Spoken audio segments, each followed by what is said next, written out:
Hello everyone, this is Jeff at Divine Cosmos, and this is a reading of my article entitled Constructing the Separation Game. As always, my articles are simply my perspective that I offer in the spirit of discovery and empowerment. Take what resonates and leave the rest. In this article, I'm diving into a topic that I alluded to in my article, The Origin, Purpose, and Destiny of the Earth Game. How and why we created the reality system that we are all currently experiencing. Just to be clear, by we, I mean our non-physical higher selves and beyond. Understanding why we conceived of this reality and the key elements of its design and construction, yes, all realities are constructs, is very illuminating and will give you a whole new perspective on your experience within it. And perhaps more importantly, it might even catalyze a shift in your consciousness. Much of the information in this article comes from the Ascension Papers, book number 1.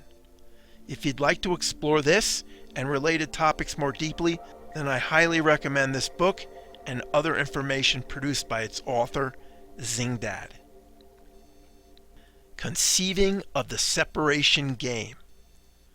In most of the multitude of realities that we created and then played within, we knew to varying degrees what we were, creator beings that are integral parts of the one creator. Source consciousness, prime creator, God, or whatever else you like to call it. But within this great diversity of realities, there were none in which we completely forgot what we were. And this possibility intrigued us immensely. What would that be like, and what could it teach us? It certainly seemed like it would be very interesting, to say the least. So in our eternal quest to know ourselves and the nature of our existence, we set out to create this new type of reality, one where we would completely lose our connection to our divine source, forget that we were creators of our own reality, and are all integral parts of the one universal consciousness. A reality where we would think we were separate from the Creator and each other, where we would experience the greatest degree of individuality and separation anywhere in the multiverse, a reality that could aptly be called the separation game. Our entire universe is a manifestation of this separation game. It's like a huge multi-stage set where the separation game is playing out on many worlds and at many levels. One of the worlds where this game is in full swing is on our very own planet Earth. When we conceived of the idea of this reality, it was not at all obvious how we were going to create it. And many of us, our higher non-physical selves, thought it might be impossible. But eventually, with much experimentation, we hit upon a combination of many elements that did the trick. Some of the key elements that allowed this reality system to be achieved were the veil of forgetting, the delay between our thoughts and their manifestation into reality, the role of the adversary, and the emotion construct holders. Let's dive in and explore each of these. The number one mechanism that enables this reality system to function as the separation game that we intended is the veil of forgetting. When we incarnate, we completely forget that we are eternal, non-physical creator beings, our souls, oversouls, and beyond, and we are integral parts of the one universal consciousness. When we incarnate, we completely forget that we chose and planned this incarnation and our reasons for doing so.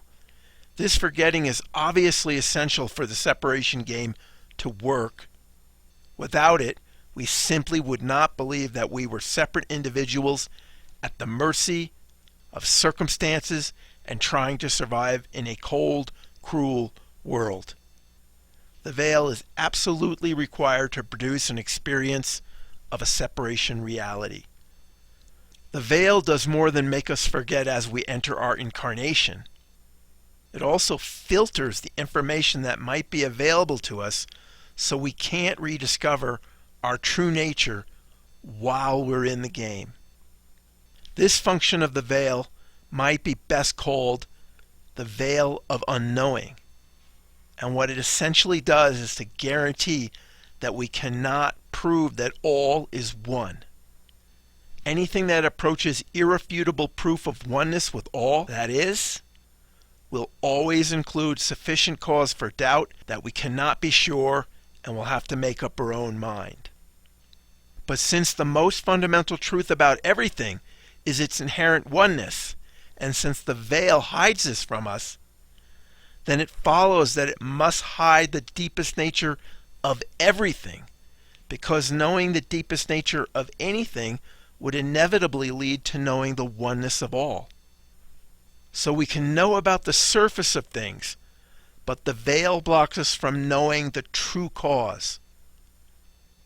Despite the popular belief that science has gotten close to understanding everything, this is very far from the truth.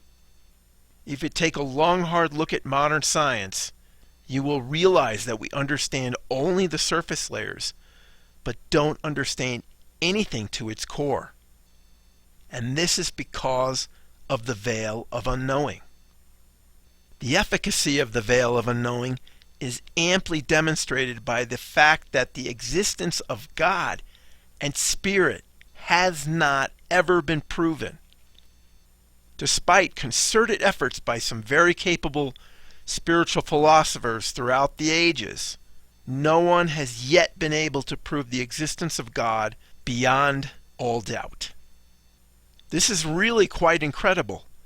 The one that contains everything, creates everything, and that we are all integral parts of, cannot even be proven to exist. Every single one of us is spirit, and yet it is very reasonable to claim that there is no spirit. The fascinating thing about the veil is that it is an active consciousness construct. It is a thread of source consciousness that actively interacts with our consciousness to filter information that's available to us.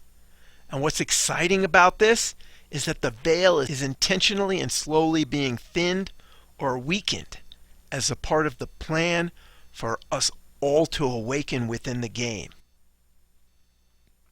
Another mechanism essential to making the separation game work, perhaps of equal importance to the veil, is the construct of time and the delay between thoughts and manifestation that it enables. The linear experiences that the construct of time facilitates serve to create a wonderful environment where choice and cause and effect combine to produce incredible journeys of becoming for our souls. It also provides the framework which allows us to hide our creatorship from ourselves. Believe it or not, every one of us is creating our reality with our thoughts, beliefs, feelings, and more. Our reality is much like a super advanced virtual reality computer game where our very own thoughts create every aspect of what we experience in the game. Even though it's not obvious, your thoughts and feelings are attracting events, circumstances, people, and things into your experience that are similar to the essence of those thoughts. You are a creator, and you are creating your reality. Of course, this fact is not at all obvious, and this is by design. This is a reality in which we wanted to completely forget what we were, and so we designed it to intentionally hide our creatorship from ourselves. To hide the fact that our thoughts are creating our reality, we needed some sort of mechanism to obscure the relationship between the sponsoring thoughts and their resulting manifestations. The construct of time provides the basis for ensuring a delay between our thoughts and their manifestations, between what you put out and what you get back. The details of how this time delay is produced is not entirely clear, but it is by design, and it does indeed obscure the connection between our thoughts and what appears in our reality. One way the time delay between our thoughts and their manifestations hides your creatorship is that it allows you to get distracted by all the other stuff going on in your life and fail to see the connection. When the results arrive in your life, it is very easy not to see the correlation and not to realize that your earlier thoughts created it. Another way the time delay between your thoughts and their manifestations hides your creatorship is that during the delay you will have had many other thoughts and have made many other choices which will have attracted many other results. So at any given moment you're getting a mixture of manifestations and results from a whole bunch of different sponsoring thoughts, making it very difficult to see the connections. Again, it's not at all obvious that you're actually creating your reality with your thoughts. Also, not knowing that we are creating all our experiences allows us to fear our experiences and to develop a victim mentality, the belief that we are at the mercy of circumstances, both of which sustain the separation game. Fear and victim mentality both dissolve when you fully realize that you are creating everything in your personal reality. More about victim consciousness and transcending it in upcoming articles. Follow the blog to stay tuned. If the manifestation of our thoughts appeared quickly, as they do in many other realities and planes of existence, it would be completely obvious that we were creating all of it, and hence we'd quickly realize that we were creators, and this game that we wanted to play wouldn't last very long at all. We wanted to experience forgetting who and what we really are, and the time delay between thought and manifestation is a very powerful device that facilitates this. Another device crucial to making this reality work is the role of the adversary. The early versions of our reality system included both the veil and the time delay between thoughts and manifestation. Yet the spirit beings who dove in and played within it found themselves awakening not all that long after starting, and the game thereby essentially ending. This problem was addressed when a particular spirit being, whose name shall remain anonymous, conceived of the brilliant idea that was instrumental in enhancing the separation game, the invention of the role of the adversary. The idea was to have a few souls incarnate into the game with the specific purpose of playing adversarial roles.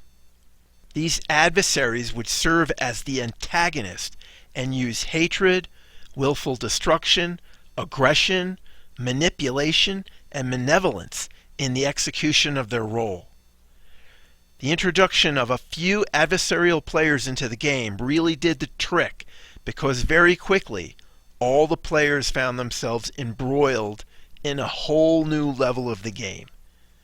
They found themselves reacting with shock and anger to these new players, and feeling the desire for justice and retribution. It encouraged them to fear and distrust each other, which led them to harm each other and create pain and suffering. This device caused all the players to gradually become more and more adversarial themselves. And so the injection of a bit of the adversary into the game serves as a catalyst that creates more of the same in the other players, with everyone becoming increasingly adversarial and the game spiraling down into ever deeper separation and drama.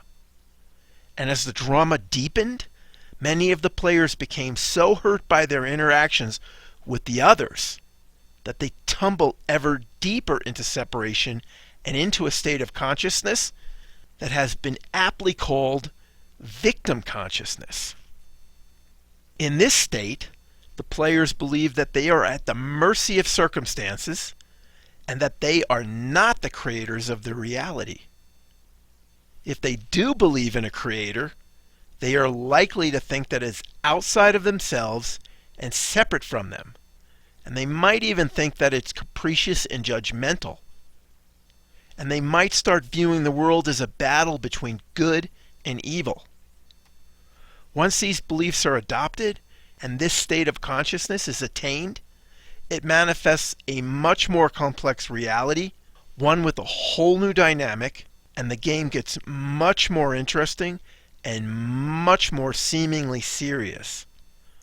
Everyone gets increasingly distrustful, judgmental, and reactive, and a victim-perpetrator-rescuer dynamic emerges as the characteristic pattern of drama within the game. Much wisdom can be gained from understanding victim consciousness and the victim-perpetrator-rescuer dynamic, and I'm going to explore it in more depth in upcoming articles, so follow the blog if you'd like to stay tuned.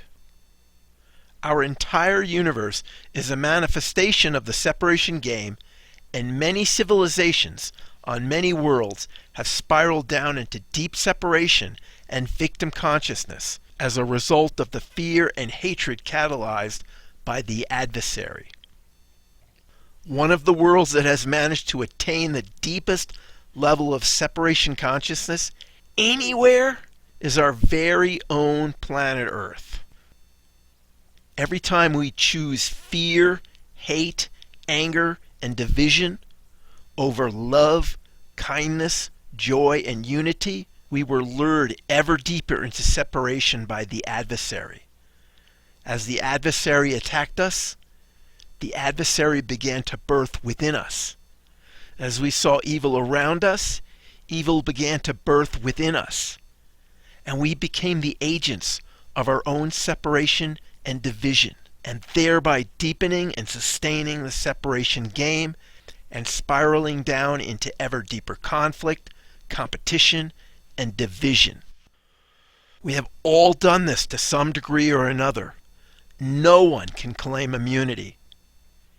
Every soul that incarnated on planet Earth has been drawn into this drama and has unwittingly been an accomplice to spreading more fear, pain, and suffering in one lifetime or another.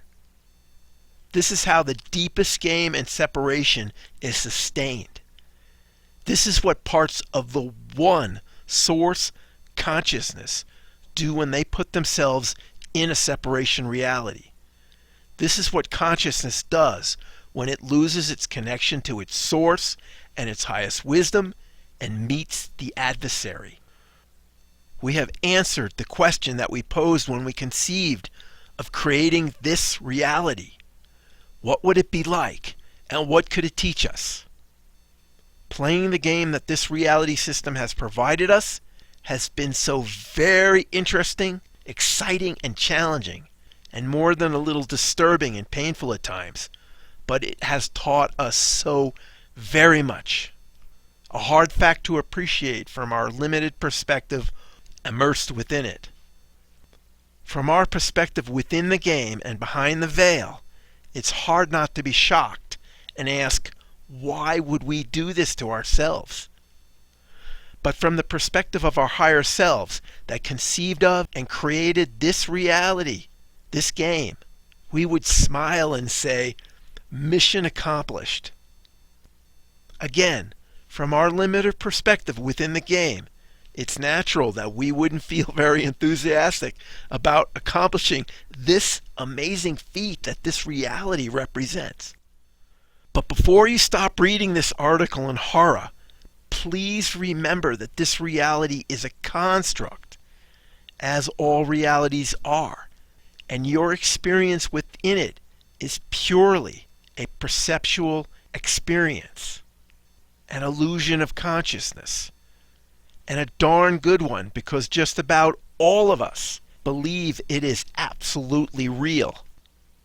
Most of us will not fully appreciate this fact until we log out of the game when our body expires, but then we'll realize the illusory and transient nature of the experiences we had within this game, and that our true essence is pure consciousness that is eternal and cannot be harmed. The point of all this was to create a reality where we could lose ourselves completely in separation and duality and find out what it would be like and learn whatever it would teach us. And didn't the insertion of the adversary into the game brilliantly help us achieve this goal? By descending into the depths of separation, haven't we accomplished what we set out to create? Haven't we experienced what we set out to experience? Haven't we learned so much? We live in a reality that is produced by layer upon layer of illusion. The great irony of it is that when we are immersed in it, nothing we think is real is actually real. And what we think is not real actually is.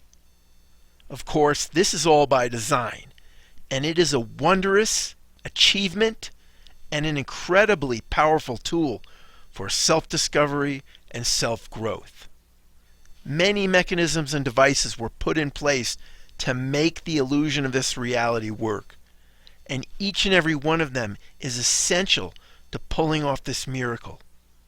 We've already discussed a few of them, but yet another one that is crucial to making our reality work as intended is the emotion construct holders.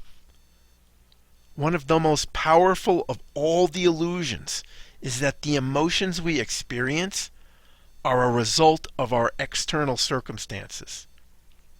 Our reality seems to show us that we must get a certain thing or achieve a certain goal before we can feel a certain way. For instance, to experience the sensation and emotion of eating a piece of chocolate cake, we assume that we must either buy or bake the cake and actually physically consume it. Of course, whatever satisfaction or happiness comes from attaining a particular thing or goal is always very short-lived. So we tend to keep chasing ever greater things in the hope that we'll find lasting satisfaction and happiness. This keeps us hyper-focused on the things and the circumstances outside of us as being the cause and the solution to our happiness and fulfillment, and thereby keeps us trapped in the game. The illusion that your emotions are strictly a response to external events is produced by emotion construct holders. Emotion construct holders are beings, threads of universal consciousness, that hold within themselves particular resonant frequencies of consciousness corresponding to the various emotions. Whenever we experience a thing or a circumstance that we'd expect should result in us feeling a certain way, happy, sad, mad, whatever, these beings bring their energy to us momentarily, and hence we experience the expected emotion for a moment. This continually reinforces our belief that our happiness is dependent on external circumstances, and thereby powerfully supports the illusion that we are victims of our circumstances and hides our creatorship from us, both of which are vital to the continuation of the separation game. This mechanism facilitates hiding our creatorship from us because it hides the fact that we can self-emote. Discovering that you can self-emote, that you can choose how you feel in any particular moment, inevitably leads to realizing that you are not a victim to your external circumstances, which then leads to discovering your creatorship, that you are creating your entire reality with your thoughts and emotions and more. And of course, this is a game changer. Playing the separation game. Each and every one of our souls chose to dive into and play this game because it delivers some of the most incredible, formative experiences in all of creation. Experiences that are challenging and painful at times, but immensely formative to the evolution of our consciousness, and this is why we choose to play the game. There is profound value to be found in this experience. But of course, from our perspective within the game, which by definition is very limited, it is very hard to appreciate this fact. But from the perspective of our higher selves, who can see the bigger picture because they're outside the game and beyond the veil, the experiences provided by this reality are incredibly valuable. Everyone who has a set of incarnations here gains a vastly deeper understanding of self and greatly evolves their consciousness. We dive into the game putting ourselves under a spell of forgetfulness, and the game continues until we are ready to remember. And in this game of forgetting and separation, we discover the most amazing things about ourselves, life, and all that is. And we play the game until we discover our path out by remembering who and what we truly are, by awakening to the fact that we are all integral parts of one magnificent consciousness that is both creating and then experiencing multitudes of realities through us. It is important to remember that this reality is indeed a game, much like a virtual reality game that you might play on a computer. Remember that the real you exists outside this game and cannot be harmed. Our earthly reality is essentially an illusion. It is not real in the sense that we normally use that word. It is purely a perceptual experience of consciousness. The only thing real is consciousness itself, and the only part of the real you that is affected by what appears to happen in this game is the state of your consciousness. Because ultimately, this is all that you are, pure consciousness, an eternal thread of the one universal consciousness. We are all integral parts of the magnificent One. Just a reminder that much of the information in this article comes from the Ascension Papers Book 1. If you found this article interesting, then I highly recommend this book and other information produced by its author, Zingdad. That's it, folks.